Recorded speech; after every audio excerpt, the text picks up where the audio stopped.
Bolehkah sholat duha berjamaah? Nggak boleh.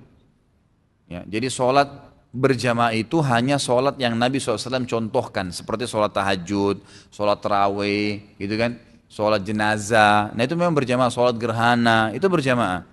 Tapi kalau yang Nabi tidak contohkan berjamaah seperti sholat duha, sholat rawatib, qobliyah, ba'diyah, gitu kan, sholat sunnah wudu, tahiyat masjid, ini nggak pernah ada contoh dari Nabi SAW berjamaah. Jadi tidak boleh duha berjamaah. Pertanyaan yang menarik untuk kita pahami dan kita bahas. Jadi yang pertama kali perlu dipahami dalam kitab Al-Majmu' Syarah Al-Muhadzab dikatakan qala ashabuna, pengikut-pengikut dari Imam Syafi'i, muridnya Imam Syafi'i pada mengatakan tatawwu'us sholati dorbani. Salat sunnah ini ada dua macam. Oke, dorbun satu bagian, tusannu fihil jama'atu.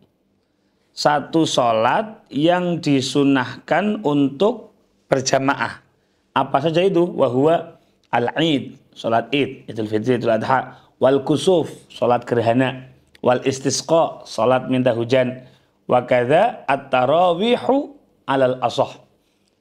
Begitu juga sholat tarawih yang dikerjakan selama bulan Ramadan. Begitu juga witir yang dikerjakan di bulan Ramadan.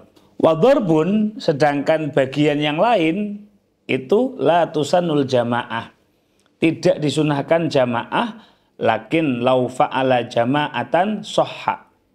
Tetapi kalau dilakukan secara berjamaah, sholatnya tetap sah-sah saja.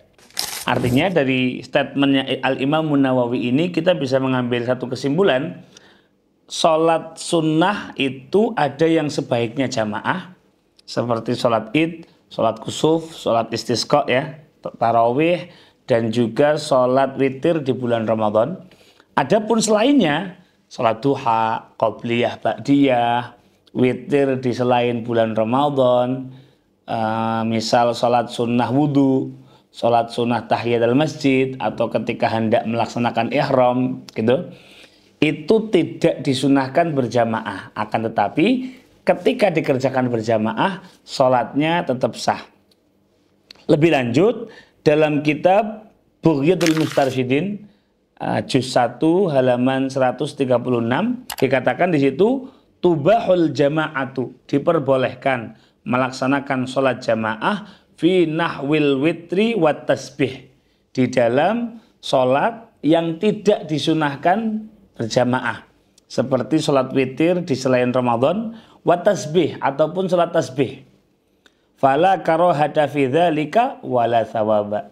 Jadi sholat-sholat yang tidak disunahkan jamaah, ketika dikerjakan berjamaah, itu tidak makruh, tetapi juga tidak mendapatkan pahala. Naam. In qasada ta'limal musallin wa tahridahum kana lahu thawabun. Ketika jamaahnya ini ditujukan, dimaksudkan untuk mengajarkan kepada orang-orang yang sholat, wa tahridahum, atau supaya lebih bersemangat.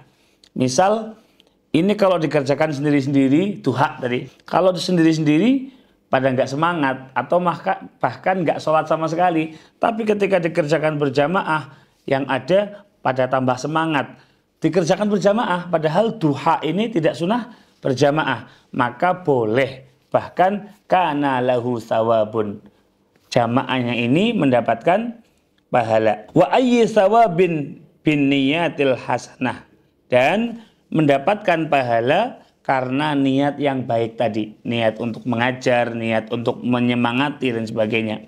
Fakama yubahul jahru fi maudhi'il israr, sebagaimana dalam beberapa sholat, misal zikir, misal yang sebaiknya sir, kalau memang ada tujuan untuk mengajarkan, maka status yang awalnya tidak disunahkan untuk jahar bisa jadi diperbolehkan untuk jahar supaya mendapatkan pahala taklim tersebut. Fa'aula ma asluhu al-ibahah, maka bisa menjadi lebih utama meskipun hukum asalnya adalah mubah. Wa kama yusabu fil mubahat, sebagaimana mendapatkan ganjaran dalam hal-hal yang mubah seperti makan, seperti minum, seperti tidur, idza qasada biha al-qurbah. Seperti makan, minum, tidur tetapi tujuannya untuk beribadah. Kata qawi bil akli ala ta'ah. Seperti mengambil kekuatan dengan makan dan minum supaya dia bisa melaksanakan ketaatan. Intinya, sholat duha ini sholat yang sunnahnya tidak berjamaah. Sebaiknya tidak berjamaah. Tetapi kalau dikerjakan berjamaah tetap sah saja, bahkan dapat pahala.